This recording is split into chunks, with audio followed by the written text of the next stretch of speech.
Hello, and welcome back to Baby Elias's stories. We now return to Tarzan of the Apes by Edgar Rice Burroughs. Chapter 23 Brother Men. When Darnot regained consciousness, he found himself lying upon a bed of soft ferns and grasses beneath a little A-shaped shelter of boughs. At his feet an opening looked out upon a green sward, and at a little distance beyond was the dense wall of jungle and forest. He was very lame and sore and weak, and as full consciousness returned, he felt the sharp torture of many cruel wounds and the dull aching of every bone and muscle in his body as a result of the hideous beating he had received. Even the turning of his head caused him such excruciating agony that he lay still with closed eyes for a long time. He tried to piece out the details of his adventure prior to the time he lost consciousness, to see if they would explain his present whereabouts. He wondered if he were among friends or foes. At length he recollected the whole hideous scene at the stake, and finally recalled the strange white figure in whose arms he had sunk into oblivion. Darnot wondered what fate lay in store for him now. He could neither see nor hear any signs of life about him. The incessant hum of the jungle, the rustling of millions of leaves, the buzz of insects, the voices of the birds and monkeys seemed blended into a strangely soothing purr, as though he lay apart, far from the myriad life whose sounds came to him only as a blurred echo. At length he fell into a quiet slumber, nor did he awaken again until afternoon. Once more he experienced the strange sense of utter bewilderment that had marked his earlier awakening. But soon he recalled the recent past, and looking through the opening at his feet, he saw the figure of a man squatting on his haunches. The broad, muscular back was turned toward him,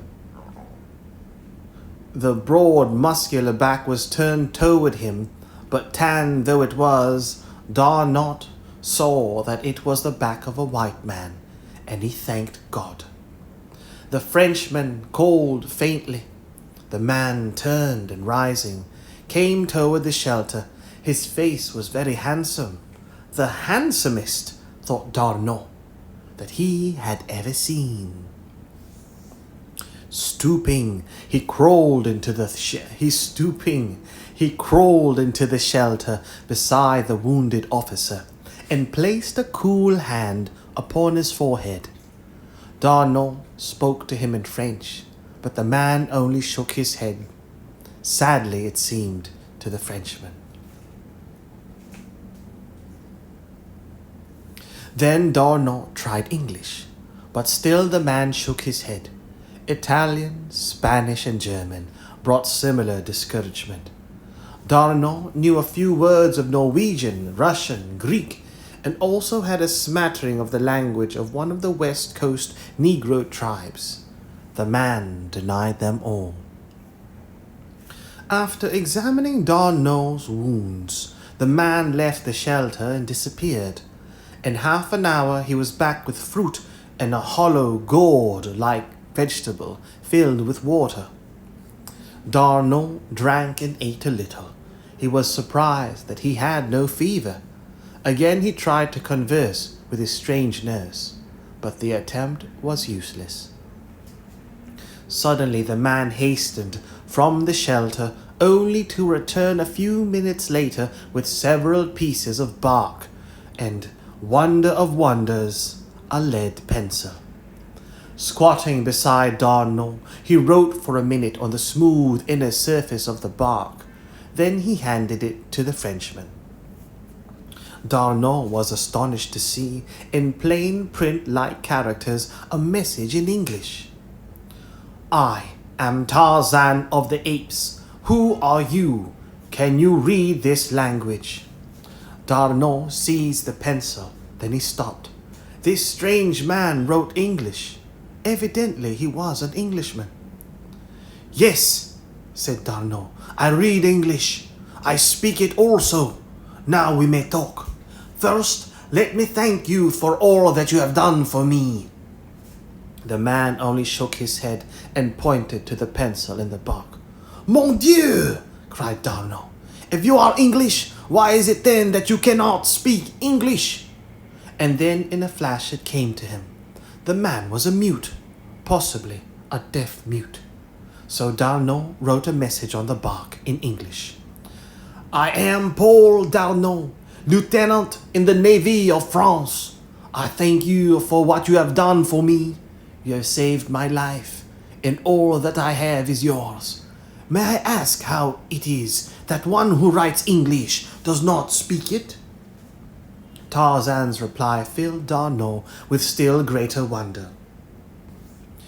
I speak only the language of my tribe, the great apes who were Kerchaks, and a little of the languages of Tantor the elephant and Numa the lion, and of the other folks of the jungle I understand. With a human being I have never spoken, except once with Jane Porter, by signs. This is the first time I have spoken with another of my kind through written words. D'Arnaud was mystified. It seemed incredible that there lived upon earth a full-grown man who had never spoken with a fellow man, and still more preposterous that such one could read and write. He looked again at Tarzan's message, except once with Jane Porter. That was the American girl who had been carried into the jungle by a gorilla. A sudden light commenced to dawn on D'Arnaud. This then was the gorilla. He seized the pencil and wrote, Where is Jane Porter? And Tarzan replied below, Back with her people in the cabin of Tarzan of the Apes. She is not dead then? Where was she? What happened to her? She is not dead. She was taken by Turquoise to be his wife, but Tarzan of the Apes took her away from Turquoise and killed him before he could harm her. None in all the jungle may face Tarzan of the Apes in battle and live. I am Tarzan of the Apes, mighty fighter. D'Arnaud wrote, I am glad she is safe. It pains me to write. I will rest a while. And then Tarzan, Yes, rest. When you are well, I shall take you back to your people. For many days D'Arnaud lay upon his bed of soft ferns. The second day a fever had come, and D'Arnaud thought that it meant infection, and he knew that he would die. An idea came to him. He wondered why he had not thought of it before. He called Tarzan and indicated by signs that he would write. And when Tarzan had fetched the bark and pencil, D'Arnaud wrote, Can you go to my people and lead them here? I will write a message that you may take to them, and they will follow you. Tarzan shook his head and taking the bark wrote, I had thought of that the first day, but I dared not. The great apes come often to this spot, and if they found you here, wounded and alone, they would kill you. D'Arnaud turned on his side and closed his eyes. He did not wish to die, but he felt that he was going, for the fever was mounting higher and higher. That night he lost consciousness. For 3 days he was in delirium, and Tarzan sat beside him and bathed his head and hands and washed his wounds. On the 4th day the fever broke, as suddenly as it had come, but it left D'Arnaud a shadow of his former self, and very weak. Tarzan had to lift him that he might drink from the gourd. The fever had not been the result of infection as D'Arnaud had thought, but one of those that commonly attack whites in the jungles of Africa, and either kill or leave them as suddenly as D'Arnaud's had left him. 2 days later, D'Arnaud was tottering about the amphitheater, Tarzan's strong arm about him to keep him from falling. They sat beneath the shade of a great tree, and Tarzan found some smooth bark that they might converse. D'Arnaud wrote the first message. "What can I do to repay you for all that you have done for me?" And Tarzan in reply, "Teach me to speak the language of men." And so D'Arnaud commenced at once, pointing out familiar objects and repeating their names in French, for he thought that it would be easier to teach this man his own language, since he understood it himself best of all.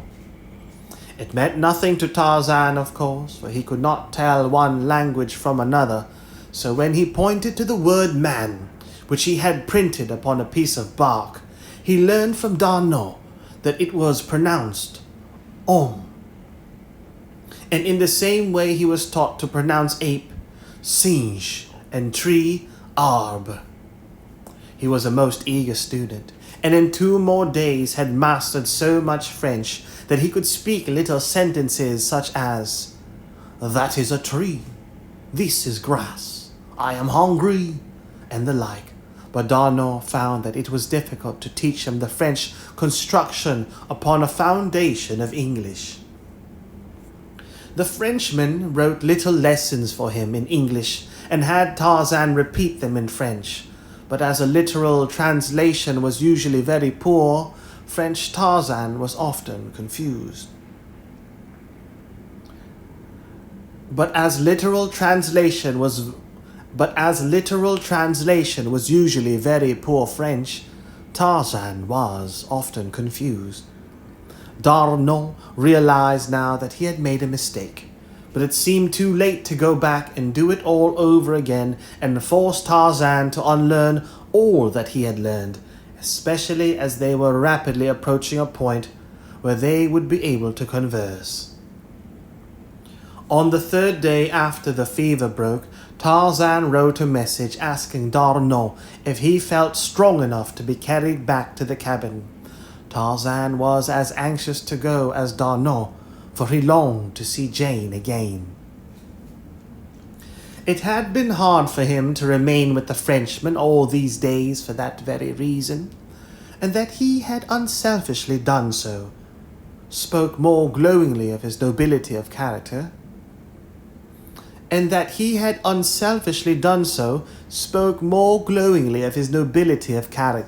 Than even did his rescuing the French officer from Mumbonga's clutches. D'Arnaud, only too willing to attempt the journey, wrote, "But you cannot carry me all the distance through this tangled forest?" Tarzan laughed. "Mais oui," he said, and D'Arnaud laughed aloud. Oh! To hear the phrase that he used so often glide from Tarzan's tongue. So they set out, D'Arnaud marveling as had Clayton and Jane at the wondrous strength and agility of the ape-man.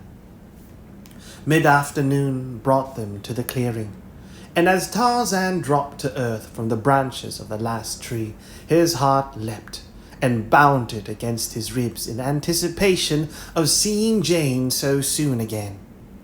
No one was in sight outside the cabin, and D'Arnaud was perplexed to note that neither the cruiser nor the Arrow was at anchor in the bay. An atmosphere of loneliness pervaded the spot, which caught suddenly at both men as they strode toward the cabin. Neither spoke, yet both knew before they opened the closed door what they would find beyond. Tarzan lifted the latch and pushed the great door in upon its wooden hinges. It was as they had feared. The cabin was deserted. The men turned and looked at one another, Darnu knew that his people thought him dead, but Tarzan thought only of the woman who had kissed him in love and now had fled from him while he was serving one of her people. A great bitterness rose in his heart. He would go away far into the jungle and join his tribe. Never would he see one of his own kind again, nor could he bear the thought of returning to the cabin. He would leave that forever behind him with the great hopes he had nursed there of finding his own race and becoming a man among men. And the Frenchman, Darnon, what of him? He could get along as Tarzan had. Tarzan did not want to see him more. He wanted to get away from everything that might remind him of Jane. As Tarzan stood upon the threshold brooding, Darnon had entered the cabin. Many comforts he saw that had been left behind. He recognized numerous articles from the cruiser: a camp oven, some kitchen utensils, a rifle and many rounds of ammunition, canned foods, blankets, 2 chairs and a cot, and several books and periodicals, mostly American. They must intend returning, thought Darno. He walked over to the table that John Clayton had built so many years before to serve as a desk, and on it he saw 2 notes addressed to Tarzan of the Apes. One was in a strong masculine hand and was unsealed. The other, in a woman's hand, was sealed. "Here are 2 messages for you, Tarzan of the Apes," cried Darno, turning toward the door, but his companion was not there. Darno walked to the door and looked out. Tarzan was nowhere in sight. He called aloud, but there was no response. "Mon Dieu!" exclaimed Darno. "He has left me. I feel it. He has gone back into his jungle and left me here alone." And then he remembered the look on Tarzan's face when they had discovered that the cabin was empty. Such a look as the hunter sees in the eyes of the wounded deer he has wantonly brought down. The man had been hit hard. The man had been hard hit. Darno realized it now. But why? He could not understand. The Frenchman looked about him. The loneliness and the horror of the place commenced to get on his nerves, already weakened by the ordeal of suffering and sickness he had passed through. To be left here alone beside this awful jungle, never to hear a human voice or see a human face, in constant dread of savage beasts and more terribly savage men, a prey to solitude and hopelessness. It was awful. And far to the east, Tarzan of the Apes was speeding through the middle terrace back to his tribe. Never had he traveled with such reckless speed. He felt that he was running away from himself, that by hurtling through the forest like a frightened squirrel he was escaping from his own thoughts. But no matter how fast he went, he found them always with him. He passed above the sinuous body of Sabor, the lioness, going in the opposite direction, toward the cabin, thought Tarzan. What could Darno do against Sabor? Or if Bolgani the gorilla should come upon him, or Numa the lion, or cruel Sheeta? Tarzan paused in his flight. "What are you, Tarzan?" he asked aloud. "An ape or a man?" "If you are an ape, you will do as the apes would do. Leave one of your own kind to die in the jungle if it suited your whim to go elsewhere. If you are a man, you will return to protect your kind. You will not run away from one of your own people, because one of them has run away from you, Tarzan of the Apes." Darno closed the cabin door. He was very nervous. Even brave men, and Darno was a brave man, are sometimes frightened by solitude. He loaded one of the rifles and placed it within easy reach. Then he went to the desk and took up the unsealed letter addressed to Tarzan. Possibly it contained word that his people had but left the beach temporarily. He felt that it would be no breach of ethics to read this letter, so he took the enclosure from the envelope and read, "To Tarzan of the Apes, we thank you for the use of your cabin, and are sorry that you did not permit us the pleasure of seeing and thanking you in person. We have harmed nothing, but have left many things for you which may add to your comfort and safety here in your lonely home. If you know the strange white man who saved our lives so many times and brought us food, and if you can converse with him, thank him also for his kindness. We sail within the hour, never to return, but we wish you and that other jungle friend to know that we shall always thank you for what you did for strangers on your shore, and that we should have done infinitely more to reward you both, had you given us the opportunity. Very respectfully, William Cecil Clayton." "Never to return," muttered D'Arnaud, and threw himself face downward upon the cot. An hour later he started up listening. Something was at the door trying to enter. D'Arnaud reached for the loaded rifle and placed it to his shoulder. Dusk was falling, and the interior of the cabin was very dark, but the man could see the latch moving from its place. He felt his hair rising upon his scalp. Gently the door opened until a thin crack showed something standing just beyond. D'Arnaud sighted along the blue barrel at the crack of the door, and then he pulled the trigger. Bang! Chapter 24. Lost Treasure. When the expedition returned, following their fruitless endeavor to succor D'Arnaud, Captain Dufresne was anxious to steam away as quickly as possible, and all save Jane had acquiesced.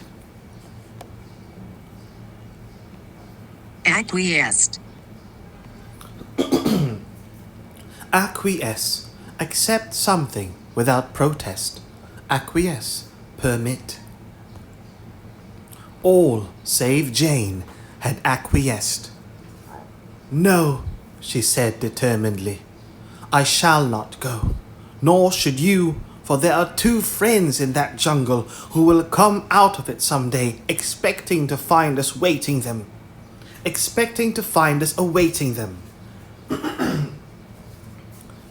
Your officer, Captain Dufresne, is one of them, and the forest man who has saved the lives of every member of my father's party is the other. He left me at the edge of the jungle 2 days ago to hasten to the aid of my father and Mr. Clayton, as he thought, and he has stayed to rescue Lieutenant D'Arnaud. Of that you may be sure. Had he been too late to be of service to the lieutenant, he would have been back before now. The fact that he is not back is sufficient proof to me that he is delayed because Lieutenant D'Arnaud is wounded, or he has had to follow his captors further than the village which your sailors attacked. But poor D'Arnaud's uniform and all his belongings were found in that village, Miss Porter," argued the captain, "and the natives showed great excitement when questioned as to the white man's fate." "Yes, Captain, but they did not admit that he was dead, and as for his clothes and accoutrements being in their possession, why, more civilized peoples than these poor savage Negroes strip their prisoners of every article of value, whether they intend killing them or not. Even the soldiers of my dear South looted not only the living but the dead. It is strong circumstantial evidence, I will admit, but it is not positive proof."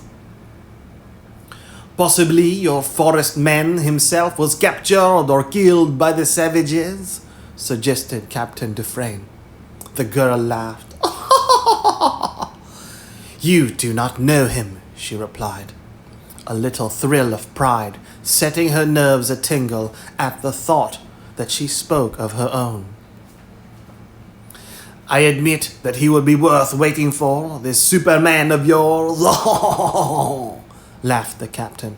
"I most certainly should like to see him." "Then wait for him, my dear captain," urged the girl, "for I intend doing so." The Frenchman would have been a very much surprised man could he have interpreted the true meaning of the girl's words. They had been walking from the beach toward the cabin as they talked, and now they joined a little group sitting on camp stools in the shade of a great tree beside the cabin.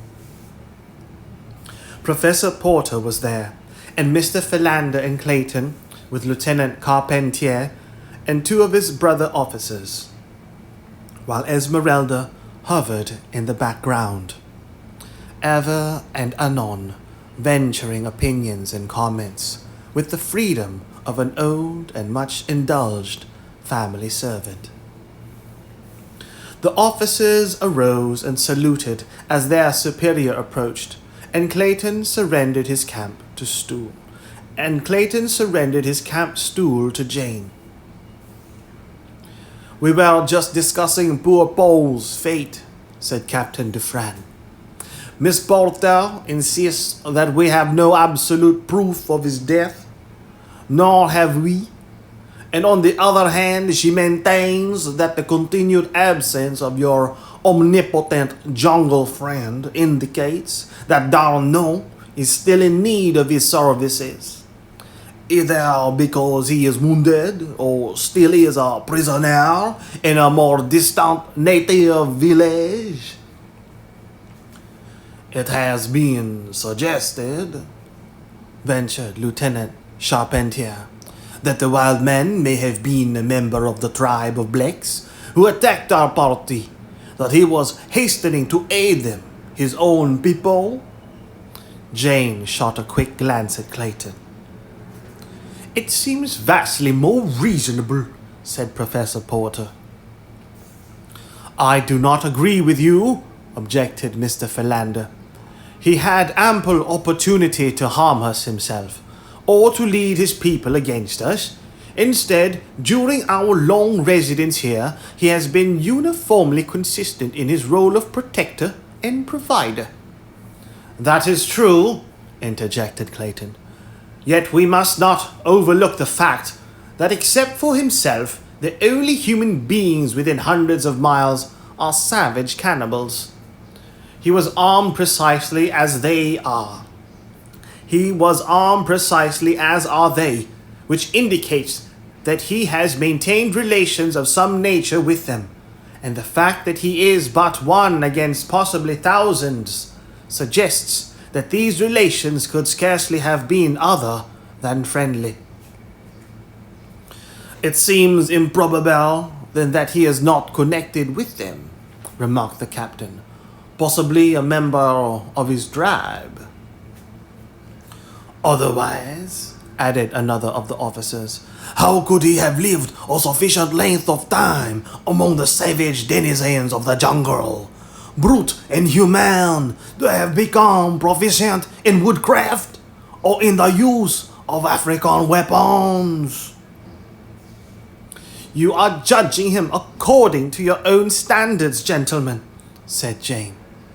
"An ordinary white man such as any of you, pardon me, I did not mean just that, rather a white man above the ordinary in physique and intelligence could never, I grant you, have lived a year alone and naked in this tropical jungle.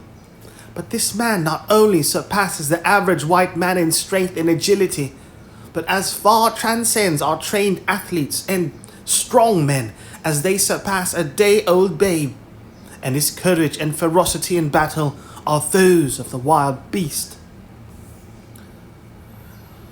"He has certainly won a loyal champion, Miss Porter," said Captain Dufresne, laughing.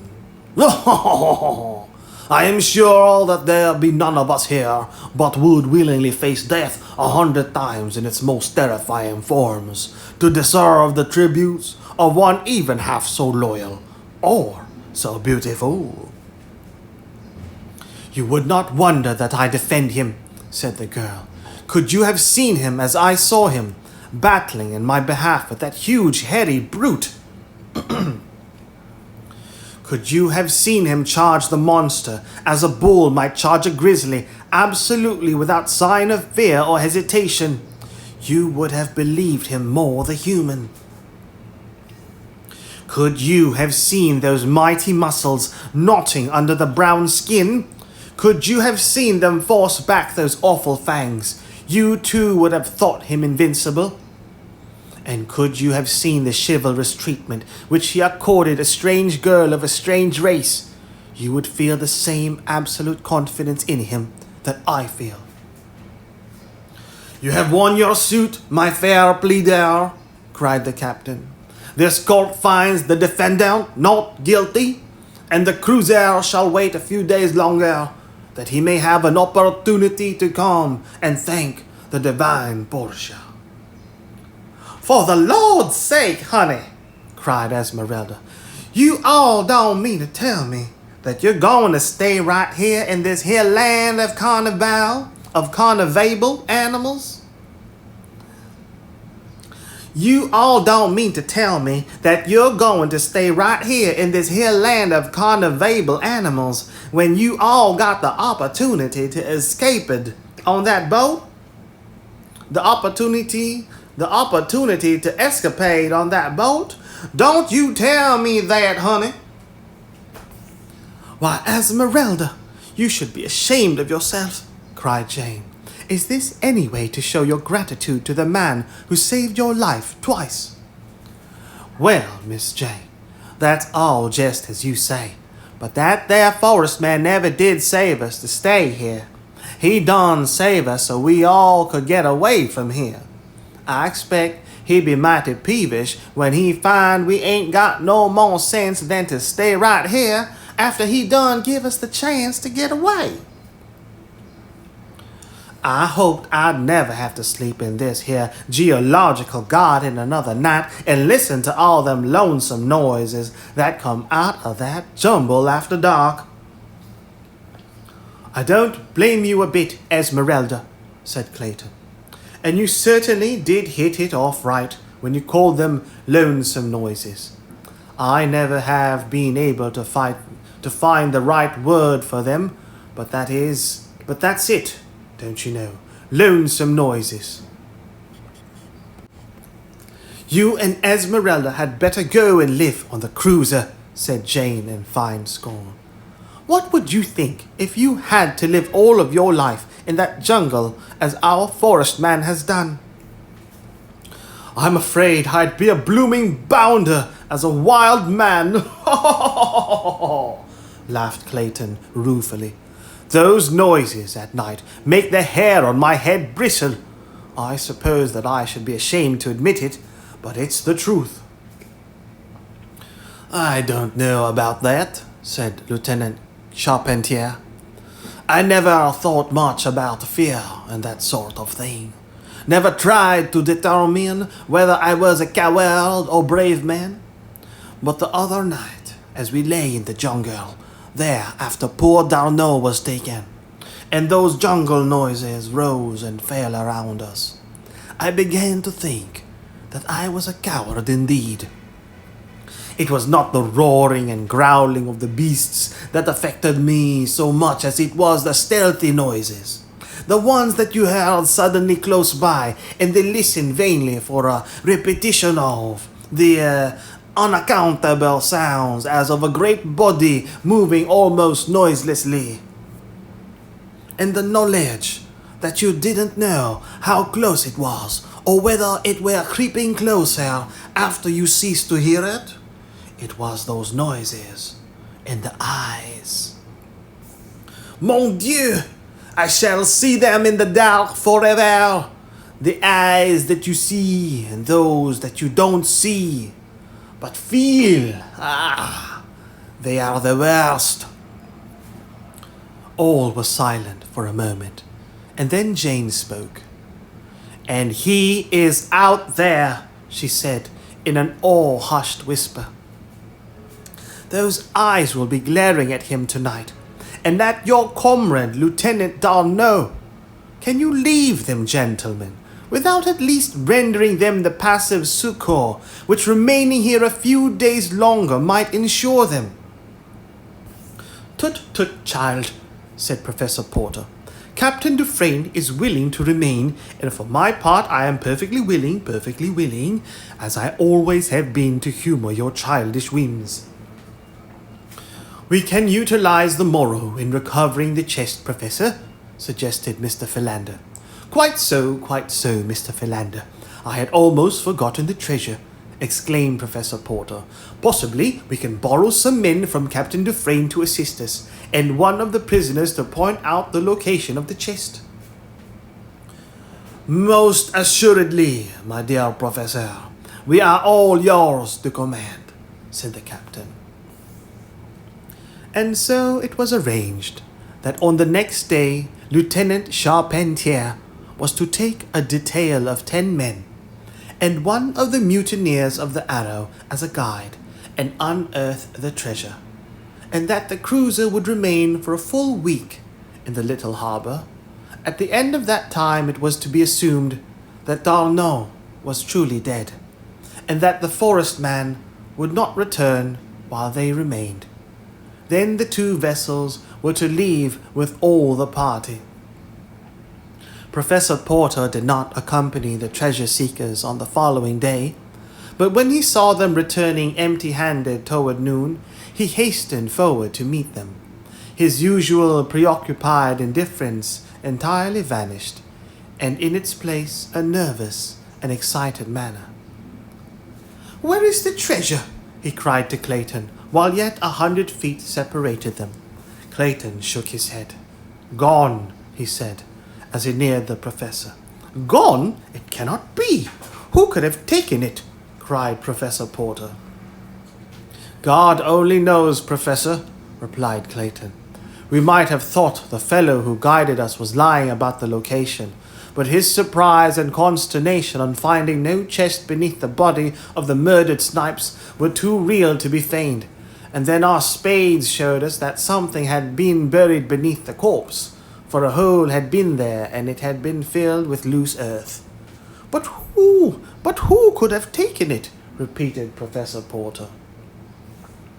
"Suspicion might naturally fall on the men of the cruiser," said Lieutenant Carpentier. "But for the fact that Sub-Lieutenant Janvier here assures me that no men have had shore leave, that none has been on shore since we anchored here, except under command of an officer. I do not know that you would suspect our men, but I am glad that there is now no chance for suspicion to fall on them," he concluded. "It would never have occurred to me to suspect the men to whom we owe so much," replied Professor Porter graciously. "I would sooner suspect my dear Clayton here or Mr. Philander." The Frenchmen smiled, both officers and sailors. It was plain to see that a burden had been lifted from their minds. "The treasure has been gone for some time," continued Clayton. "In fact, the body fell apart as we lifted it, which indicates that whoever removed the treasure did so while the corpse was still fresh, for it was intact when we first uncovered it." "There must be several in the party," said Jane, who had joined them. "You remember that it took 4 men to carry it." "By Jove!" cried Clayton. "That's right. It must have been done by a party of blacks. Probably one of them saw the men bury the chest and then returned immediately after with a party of his friends and carried it off." "Speculation is futile," said Professor Porter sadly. "The chest is gone. We shall never see it again, nor the treasure that was in it." Only Jane knew what the loss meant to her father, and none there knew what it meant to her. 6 days later, Captain Dufresne announced that they would sail early on the morrow. Jane would have begged for a further reprieve, had it not been that she too had begun to believe that her forest lover would return no more. In spite of herself, she began to entertain doubts and fears. the reasonableness of the arguments of these disinterested French officers commenced to convince her against her will. That he was a cannibal, she would not believe, but that he was an adopted member of some savage tribe at length seemed possible to her. She would not admit that he could be dead. It was impossible to believe that that perfect body, so filled with triumphant life, could ever cease to harbor the vital spark, as soon believe that immortality were dust. As Jane permitted herself to harbor these thoughts, others equally unwelcome forced themselves upon her. If he belonged to some savage tribe, he had a savage wife, a dozen of them perhaps, and wild, half-chaste children, half-caste children. The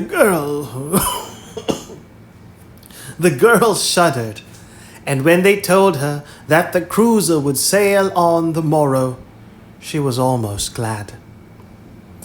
It was she, though, who suggested that arms, ammunition, supplies, and comforts be left behind in the cabin, ostensibly for that intangible personality who had signed himself Tarzan of the Apes, and for D'Arnaud, should he still be living, but really, she hoped, for her forest god, even though his feet should prove of clay. And at the last minute she left a message for him, to be transmitted by Tarzan of the Apes. She was the last to leave the cabin, returning on some trivial pretext after the others had started for the boat. She kneeled down beside the bed in which she had spent so many nights, and offered up a prayer for the safety of her primeval man. And crushing his locket to her lips, she murmured, "I love you, and because I love you, I believe in you. But if I did not believe, still should I love. Had you come back for me, and had there been no other way, I would have gone into the jungle with you forever." Chapter 25. The Outpost of the World.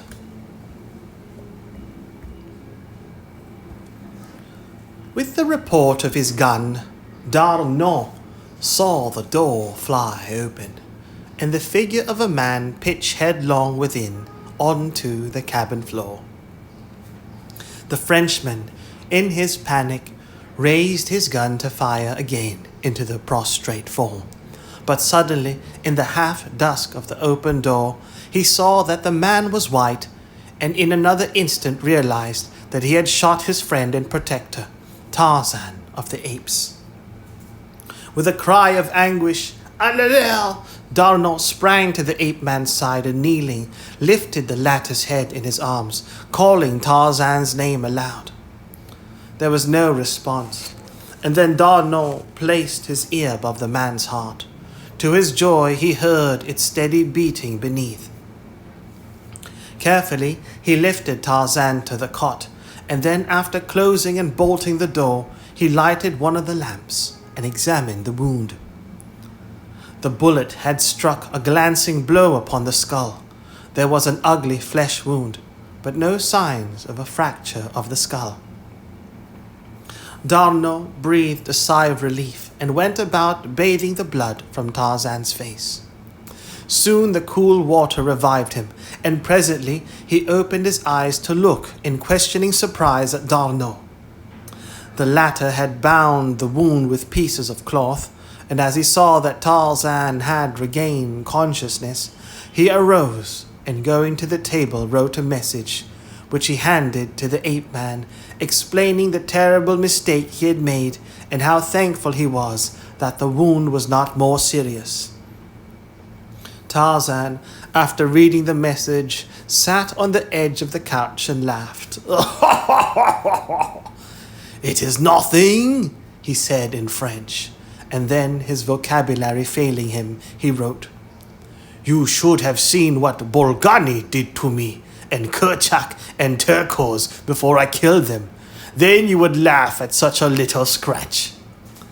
D'Arnaud handed Tarzan the 2 messages that had been left for him. Tarzan read the first one through with a look of sorrow on his face. The second one he turned over and over, searching for an opening.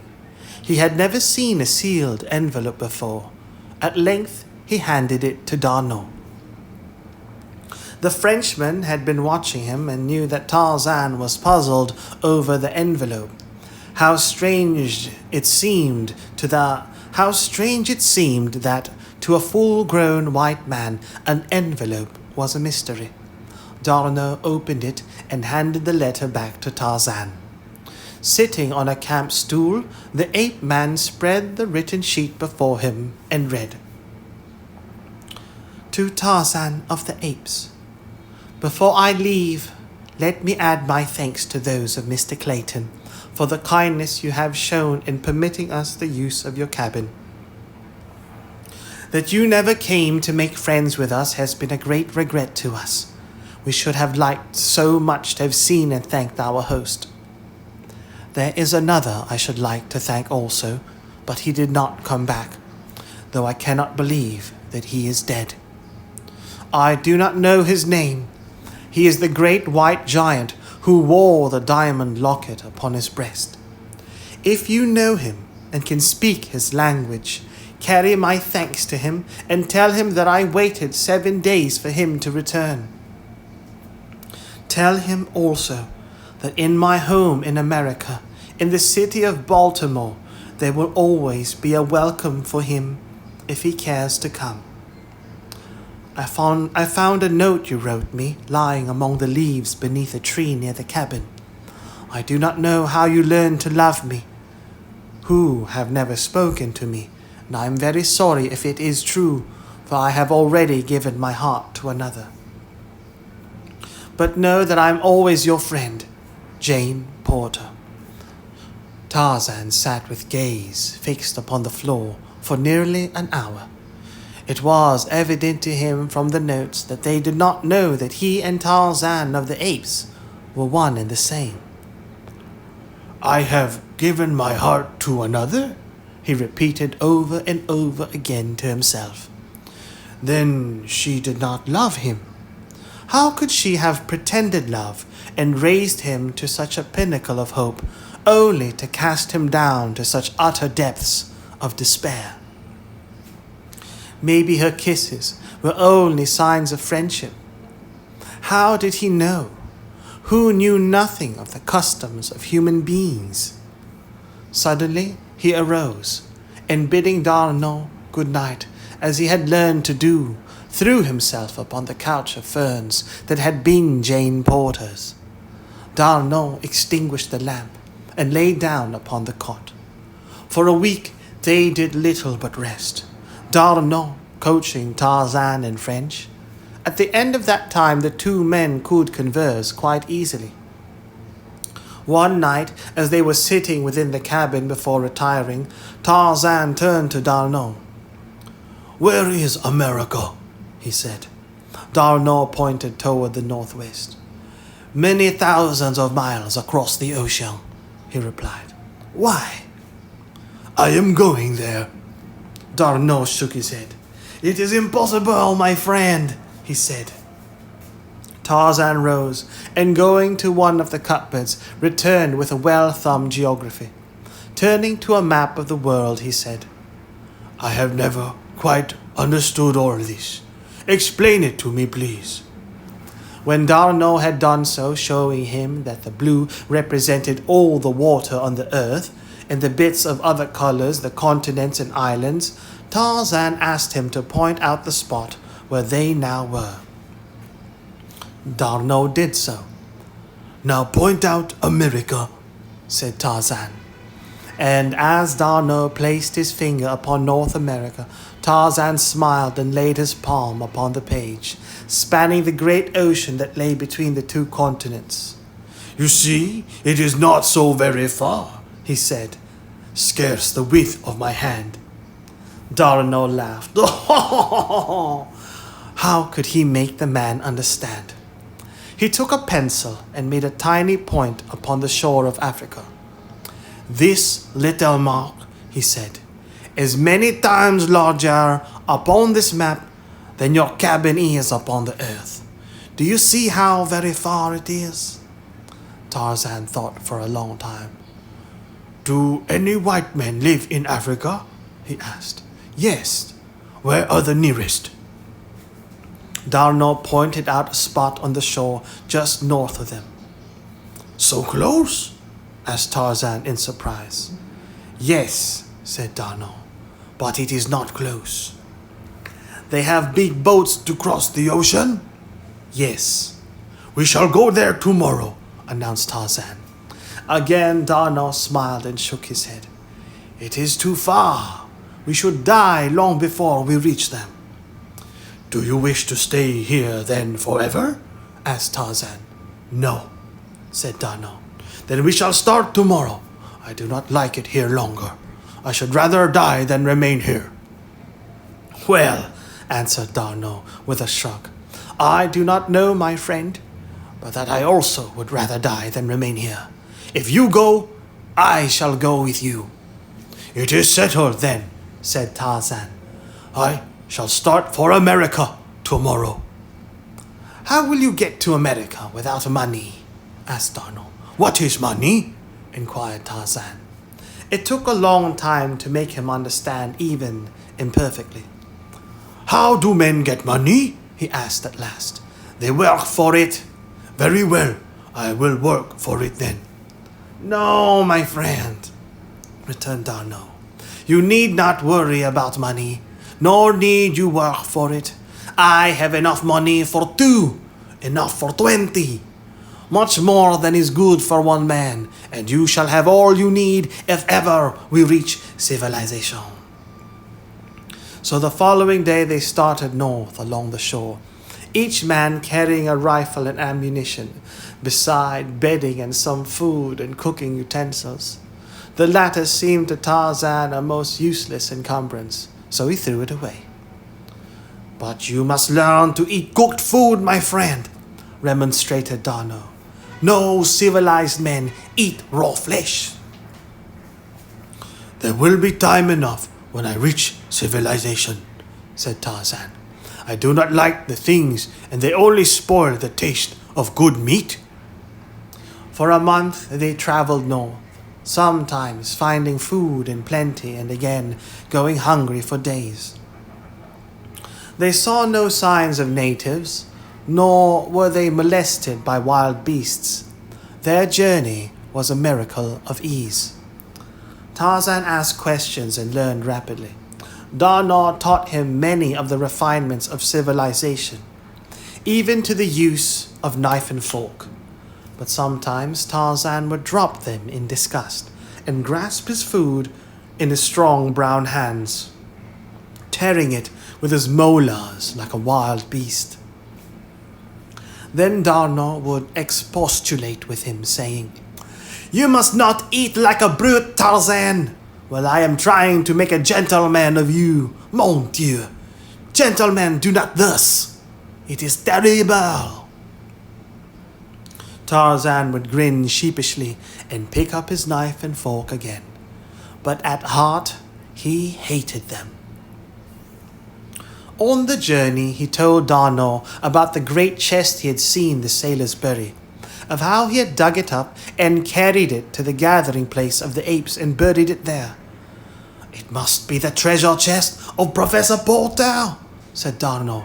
"It is too bad, but of course you did not know." Then Tarzan recalled the letter written by Jane to her friend, the one he had stolen when they first came to his cabin.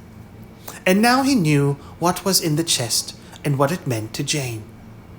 "Tomorrow we shall go back after it," he announced to D'Arnot. Go back! Exclaimed Darnell. But dear fellow, we have now been 3 weeks upon the march. It would require 3 more to return to the treasure, and then with that enormous weight, which required, you say, 4 sailors to carry, it would be months before we had again reached this spot. It must be done, my friend, insisted Tarzan.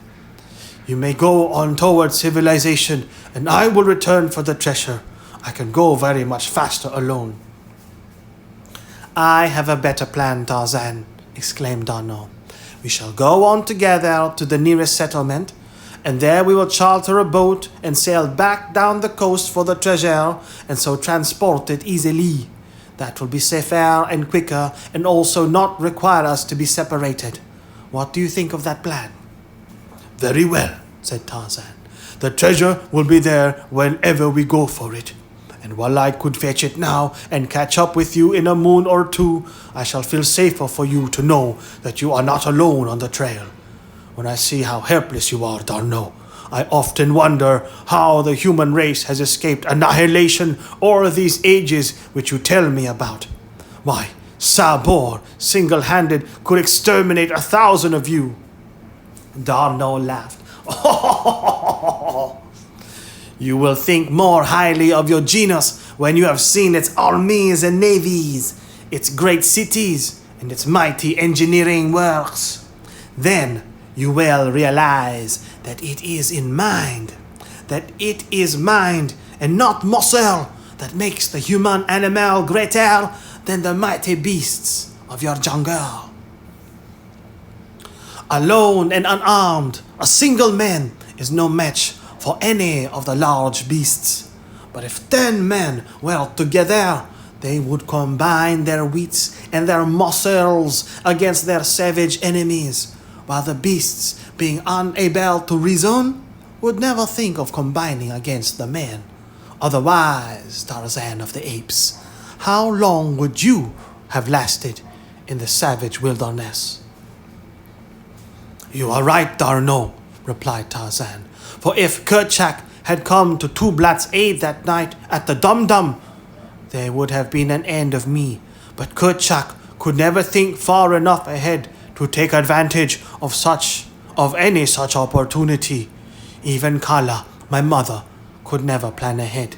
She simply ate what she needed when she needed it, and if the supply was very scarce, even though she found plenty for several meals, she would never gather any ahead.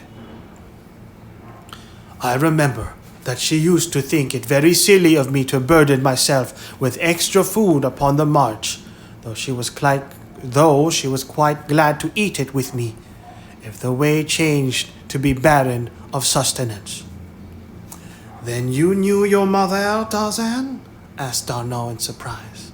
Yes, she was a great, fine ape, larger than I, and weighing twice as much. And your father? Asked Darnell. I did not know him. Kala told me he was a white ape and hairless like myself. I know now that he must have been a white man. Darnell looked long and earnestly at his companion. Tarzan, he said at length, it is impossible that the ape Kala was your mother.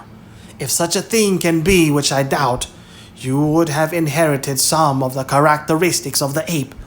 But you have not.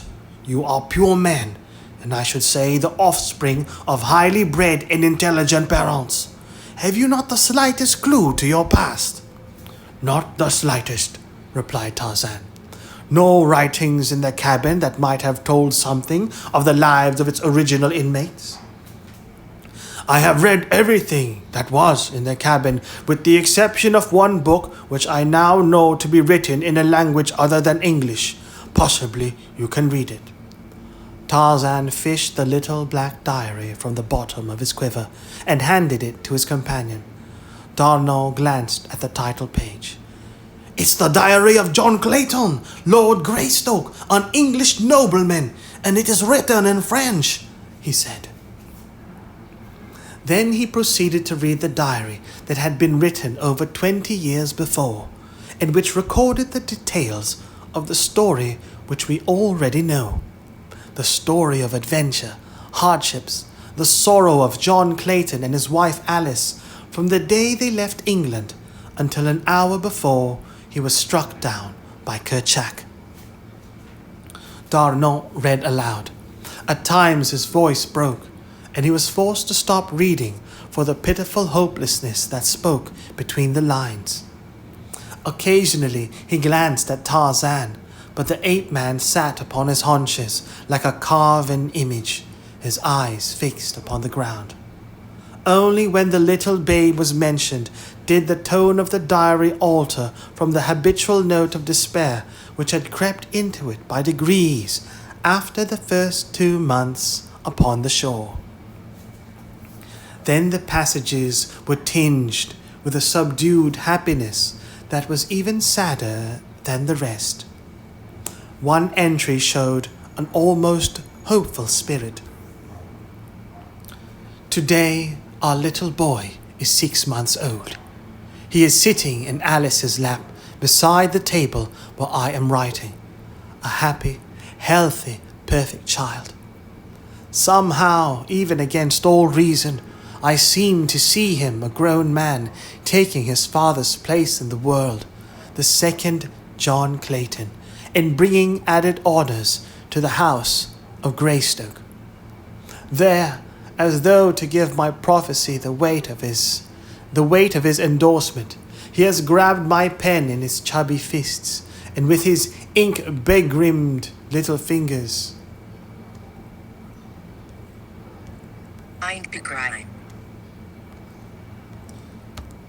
And with his ink-begrimed little fingers has placed the seal of his tiny fingerprints upon the page. And there on the margin of the page were the partial blurred imprints of 4 wee fingers and the outer half of the thumb. When D'Arnaud had finished the diary, the 2 men sat in silence for some minutes. "Well, Tarzan of the Apes, what think you?" asked D'Arnaud. "Does not this little book clear up the mystery of your parentage?" "Why, man, you are Lord Greystoke." "The book speaks of but one child," he replied. "Its little skeleton lay in the crib, where it died crying for nourishment. For the first time I entered the cabin until Professor Porter's party buried it, with its father and mother beside the cabin." "No, that was the babe the book speaks of, and the mystery of my origin is deeper than before, for I have thought much of late of the possibility of that cabin having been my birthplace. I am afraid that Kala spoke the truth," he concluded sadly. D'Arnaud shook his head. He was unconvinced, and in his mind had sprung the determination to prove the correctness of his theory, for he had discovered the key which alone could unlock the mystery or consign it forever to the realms of the unfathomable. A week later, the 2 men came suddenly upon a clearing in the forest. In the distance were several buildings surrounded by a strong palisade. Between them and the enclosure stretched a cultivated field in which a number of Negroes were working. The 2 halted at the edge of the jungle. Tarzan fitted his bow.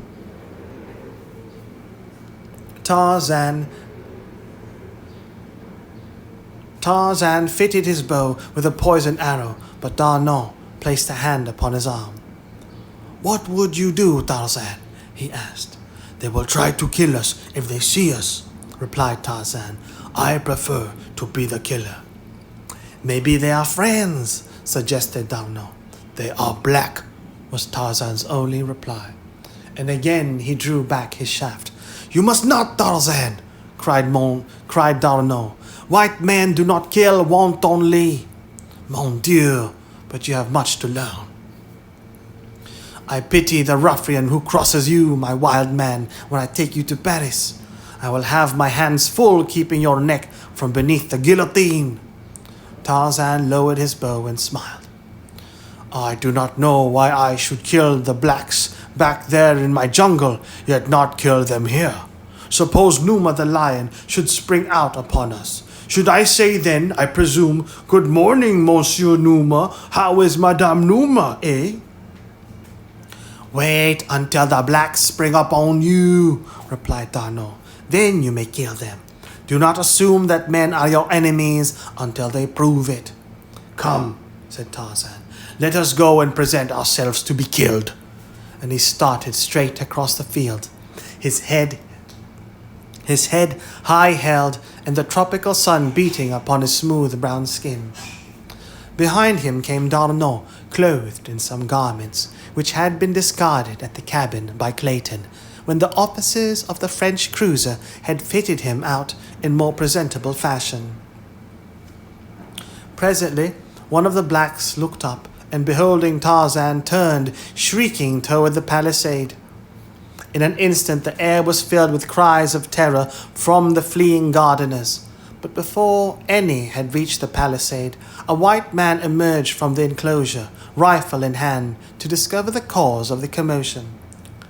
What he saw brought his rifle to his shoulder, and Tarzan of the Apes would have felt cold lead once again had not D'Arnot cried loudly to the man with the leveled gun, "Do not fire! We are friends!" "Halt then!" was the reply. "Stop, Tarzan!" cried D'Arnot. "He thinks we are enemies." Tarzan dropped into a walk, and together he and D'Arnot advanced toward the white man by the gate. The latter eyed them in puzzled bewilderment. "What manner of men are you?" he asked in French. "White man," replied D'Arnot. "We have been lost in the jungle for a long time." The man lowered his rifle and now advanced with outstretched hand. "I am Father Constantine of the French mission here," he said, "and I am glad to welcome you." "This is Monsieur Tarzan, Father Constantine," replied D'Arnot, indicating the ape man, and as the priest extended his hand to Tarzan, D'Arnot added, "And I am Paul D'Arnot of the French Navy." Father Constantine took the hand which Tarzan extended in imitation of the priest's act, while the latter took in the superb physique and handsome face in one quick, keen glance. And thus came Tarzan of the Apes to the first outpost of civilization. For a week they remained there, and the ape man, keenly observant, learned much of the ways of men. Meanwhile, black women sewed white duck garments for himself and D'Arnot, so that they might continue their journey properly clothed. Chapter 26. The Height of Civilization. Another month brought them to a little group of buildings at the mouth of a wide river, and there Tarzan saw many boats, and was filled with the timidity of the wild thing by the sight of many men. Gradually he became accustomed to the strange noises and the odd ways of civilization, so that presently none might know that 2 short months before, this handsome Frenchman in immaculate white ducks, who laughed and chatted with the gayest of them, had been swinging naked through primeval forests to pounce upon some unwary victim, which raw was to fill his savage belly. The knife and fork so contemptuously flung aside a month before, Tarzan now manipulated as exquisitely as did the polished D'Arnot. So apt a pupil had he been that the young Frenchman had labored assiduously to make of Tarzan of the Apes a polished gentleman in so far as nicety of manners and speech were concerned. "God made you a gentleman at heart, my friend," said D'Arnot had said, "but we want his works to show upon the exterior also."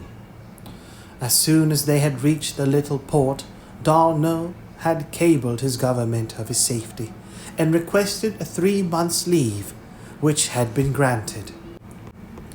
He had also cabled his bankers for funds, and the enforced wait of a month, under which both chafed, was due to their inability to charter a vessel for the return to Tarzan's jungle after the treasure.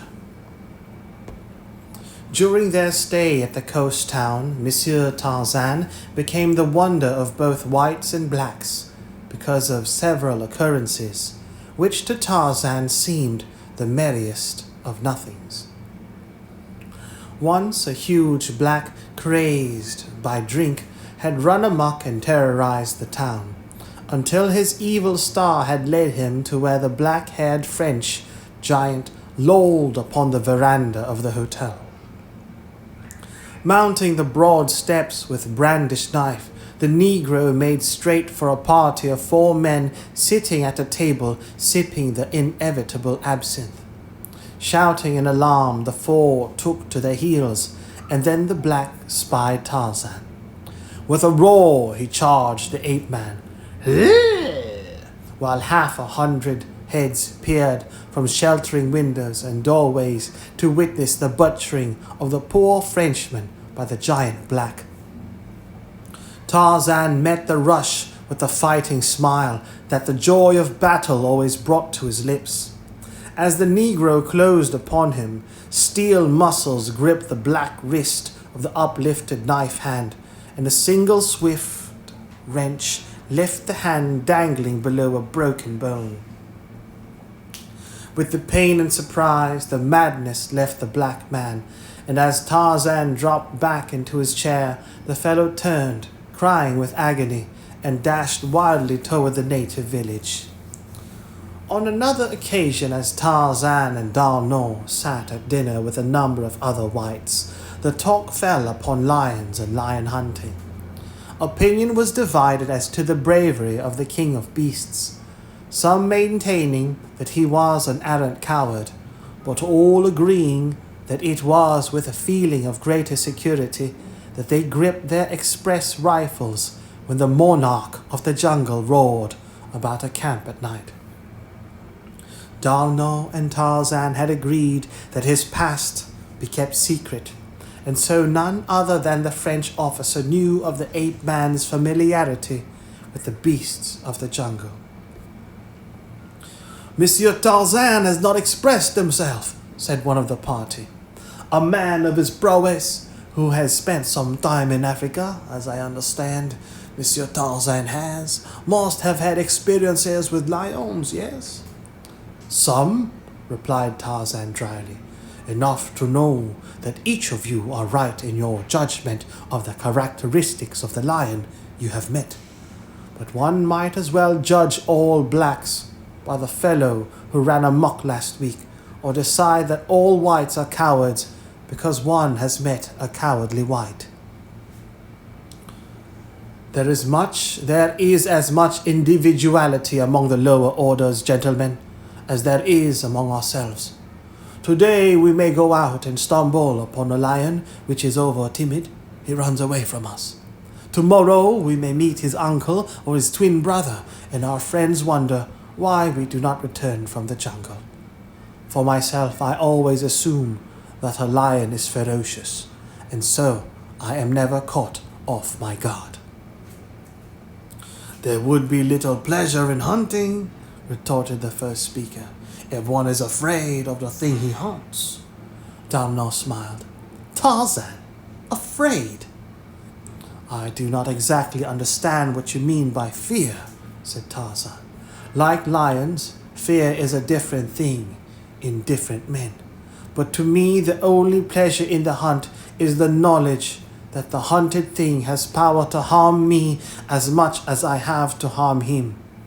If I went out with a couple of rifles and a gun bearer and 20 or 30 beaters to hunt a lion, I should not feel that the lion had much chance, and so the pleasure of the hunt would be lessened in proportion to the increased safety which I felt." "Then I am to take it that Monsieur Tarzan would prefer to go naked into the jungle, armed only with a jackknife, to kill the king of beasts?"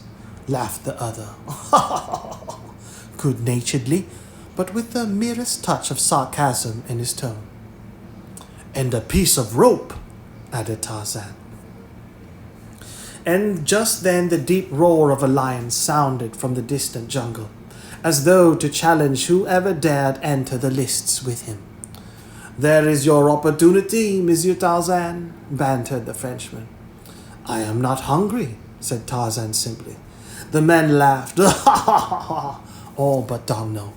He alone knew that a savage beast had spoken its simple reason through the lips of the ape-man. "But you are afraid, just as any of us would be, to go out there naked, armed only with a knife and a piece of rope," said the banterer. "Is it not so?" "No," replied Tarzan. "Only a fool performs any act without reason." 5,000 francs is a reason," said the other. "I wager you that amount you cannot bring back a lion from the jungle under the conditions we have named, naked and armed only with a knife and a piece of rope."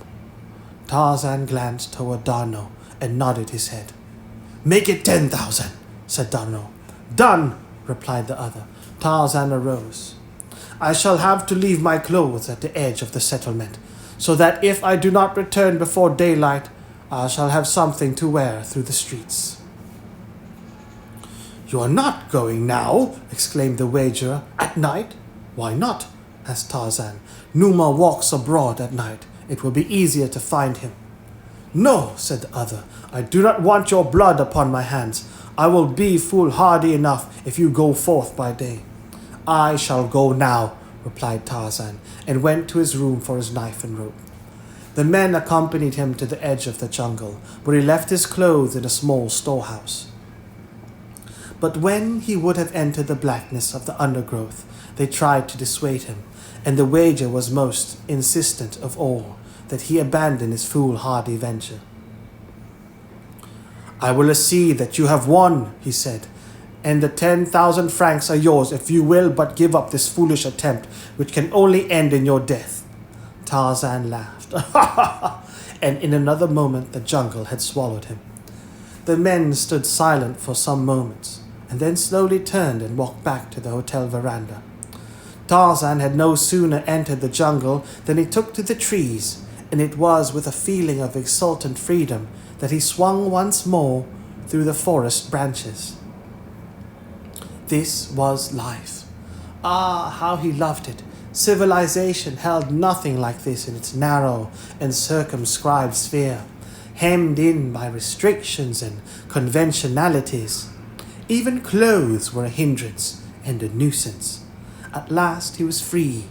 He had not realized what a prisoner he had been. How easy it would be to circle back to the coast and then make toward the south and his own jungle and cabin. Now he caught the scent of Numa, for he was traveling upwind. Presently his quick ears detected the familiar sound of padded feet and the brushing of a huge fur-clad body through the undergrowth. Tarzan came quietly above the unsuspecting beast and silently stalked him until he came into a little patch of moonlight. Then the quick noose settled and tightened about the tawny throat, and as he had done it 100 times in the past, Tarzan made fast the end to a strong branch, and while the beast fought and clawed for freedom, dropped to the ground beneath him, and leaping upon the great back, plunged his long thin blade 12 times into the fierce heart. Then with his foot upon the carcass of Numa, he raised his voice in the awesome victory cry of his savage tribe.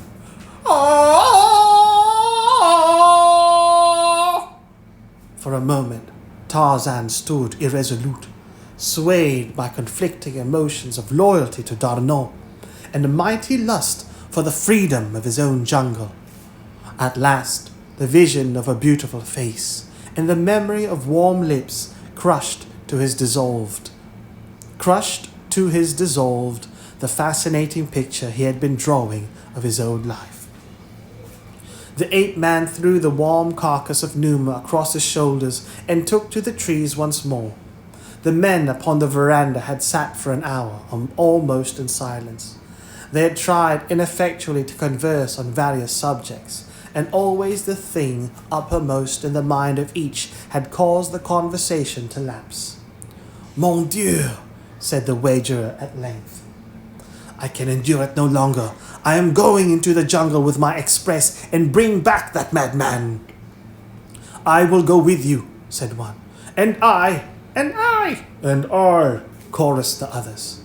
As though the suggestion had broken the spell of some horrid nightmare, they hastened to their various quarters and presently were headed toward the jungle, each one heavily armed. "God, what was that?" suddenly cried one of the party, an Englishman, as Tarzan's savage cry came faintly to their ears. "Oh!" "I heard the same thing once before," said a Belgian, "when I was in the gorilla country. My carrier said it was the cry of a great bull ape who has made a kill." D'Arnot remembered Clayton's description of the awful roar with which Tarzan had announced his kills, and he half smiled in spite of the horror which filled him to think that the uncanny sound could have issued from a human throat, from the lips of his friend. As the party stood finally near the edge of the jungle, debating as to the best distribution of their forces, they were startled by a low laugh near them. And turning, beheld advancing toward them a giant figure bearing a dead lion upon its broad shoulders. Even D'Arnot was thunderstruck, for it seemed impossible that the man could have so quickly dispatched the lion with the pitiful weapons he had taken, or that alone he could have borne the huge carcass through the tangled jungle. The men crowded about Tarzan with many questions, but his only answer was a laughing depreciation of his feat. To Tarzan it was as though one should eulogize a butcher for his heroism in killing a cow, for Tarzan had killed so often for food and for self-preservation that the act seemed anything but remarkable to him. But he was indeed a hero in the eyes of these men accustomed to hunting big game. Identically, he had won 10,000 francs, for D'Arnot insisted that he keep it all. This was a very important item to Tarzan, who was just commencing to realize the power which lay beyond the little pieces of metal and paper, which always changed hands when human beings rode or ate or slept, or clothed themselves, or drank or worked, or played or sheltered themselves from the rain or cold or sun. It had become evident to Tarzan that without money one must die. D'Arnot had told him not to worry, since he had more than enough for both. But the ape-man was learning many things, and one of them was that people looked down upon one who accepted money from another without giving something of equal value in exchange.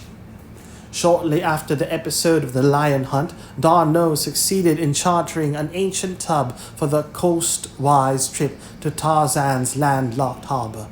It was a happy morning for them both, when the little vessel weighed anchor and made for the open sea.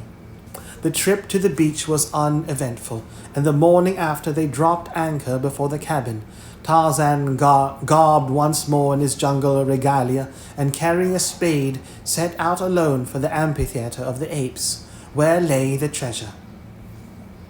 Late the next day he returned, bearing the great chest upon his shoulder, and at sunrise the little vessel worked through the harbor's mouth and took up her northward journey.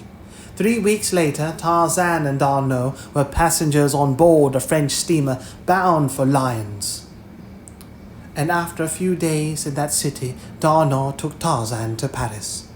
The ape-man was anxious to proceed to America, but D'Arnot insisted that he must accompany him to Paris first, nor would he divulge the nature of the urgent necessity upon which he based his demand.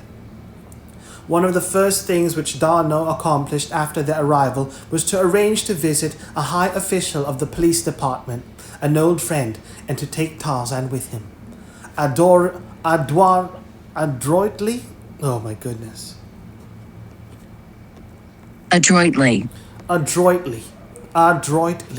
in a clever or skillful way. Adroitly, Darno led the conversation from point to point until the policeman had explained to the interested Tarzan many of the methods in vogue for apprehending and identifying criminals. Not the least interesting to Tarzan was the part played by his fingerprints in this fascinating science.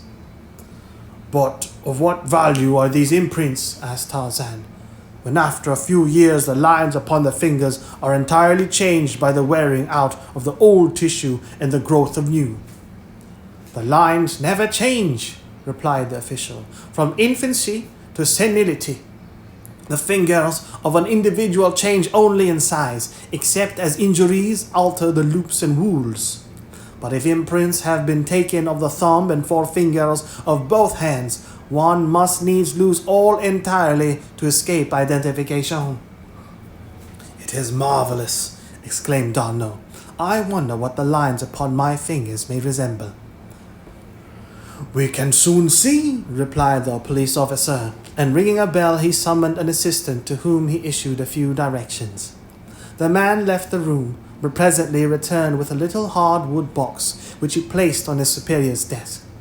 "Now," said the officer, "you shall have your fingerprints in a second." He drew from the little case a square of plate glass, a little tube of thick ink, a rubber roller, and a few snowy white cards. Squeezing a drop of ink into the glass, he spread it back and forth with the rubber roller until the entire surface of the glass was covered to his satisfaction, with a very thin and uniform layer of ink. "Place the forefingers of your right hand upon the glass thus," he said to Darno. "Now the thumb. That is right.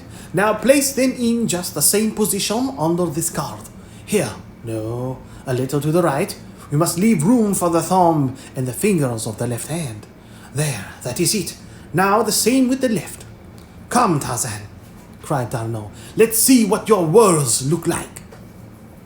Tarzan complied readily, asking many questions of the officer during the operation. "Do fingerprints show racial characteristics?" he asked. "Could you determine, for example, solely from fingerprints whether the subject was Negro or Caucasian?" "I think not," replied the officer. "Could the fingerprints of an ape be detected from those of a man?" "Probably, because the apes would be far simpler than those of the higher organism." "But a cross between an ape and a man might show the characteristics of either progenitor," continued Tarzan. "Yes, I should think likely," responded the official. "But the science has not progressed sufficiently to render it exact enough in such matters. I should hate to trust its findings further than to differentiate between individuals. There it is absolute.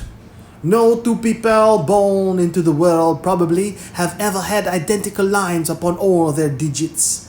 It is very doubtful if any single fingerprint will ever be exactly duplicated by any finger other than the one which originally made it." "Does the comparison require much time or labor?" asked Darno. "Ordinarily, but a few moments, if the impressions are distinct." Darno drew a little black book from his pocket and commenced turning the pages. Tarzan looked at the book in surprise. How did Darno come to have his book? Presently, Darno stopped at a page on which were 5 tiny little smudges. He handed the open book to the policeman. "Are these imprints similar to mine or Monsieur Tarzan's, or can you say that they are identical with either?"